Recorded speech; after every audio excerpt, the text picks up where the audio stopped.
હાલ શનિ પોતાની મૂળ ત્રિકોણ રાશિ કુંભમાં છે અને વર્ષ 2025 સુધી કુંભમાં જ રહેશે, જેથી કરીને 2025 સુધી મકર, કુંભ અને મીન રાશિના જાતકો પર શનિની સાડાસાતી રહેશે.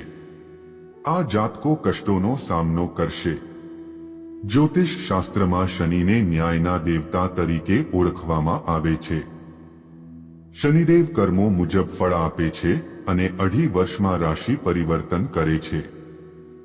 શનિ સૌથી ધીમી ચાલ ચાલનારો ગ્રહ છે. આ 3 જાતકોને ભાગ્યનો સાથ મળશે. જાણો તે લકી રાશિઓ વિશે.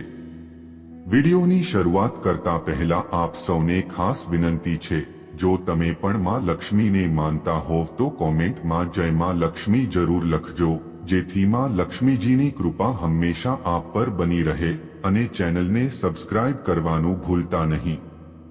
1. વૃષભ રાશિ 2025 સુધી શનિદેવ કુંભ રાશિમાં રહીને વૃષભ રાશિના જાતકો પર ખૂબ કૃપા વરસાવશે. આ લોકોને ભાગ્યનો સાથ મળશે. કામ પૂરા થશે.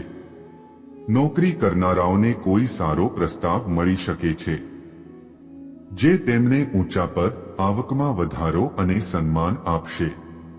તમારી આર્થિક સ્થિતિ સતત સુધરવા લાગશે. વેપાર કરનારાઓ માટે ખૂબ શુભ સમય છે. તમને એવી અનેક તકો મળશે જેના લીધે તમારા નફામાં વધારો થશે.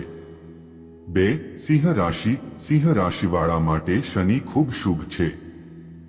આ જાતકો જો કોઈ ખોટું કે અનૈતિક કાર્ય ન કરે તો ખૂબ ફાયદામાં રહેશે. તમને કરિયરમાં પ્રગતિ મળશે. ઇચ્છિત ટ્રાન્સફર મળશે.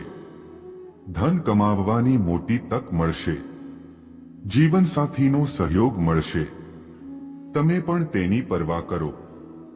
ભાગીદારીમાં બિઝનેસ કરનારાઓને ખૂબ મોટો લાભ થશે. તમારી યોજનાઓ સફળ થશે. તમને લાભ મેળવવાની અગણિત તકો મળશે. આ સાથે જ જીવનમાં સુખ, સૌભાગ્ય અને એશોઆરામ વધશે. 3. તુલા રાશિ. તુલા રાશિના જાતકો માટે વર્ષ 2025 સુધીનો સમય ખૂબ જ શુભ છે. આ લોકોને કરિયરમાં પ્રગતિ અને આર્થિક સ્થિતિ સારી થશે. દિન પ્રતિદિન તમારી કમાણી વધશે. ઊંચું પદ અને સન્માન મળશે.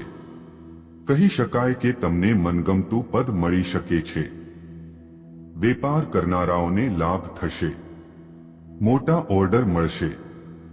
સંતાન તરફથી સુખ મળશે. જીવનમાં ભૌતિક સુખ સુવિધાઓમાં વધારો થશે.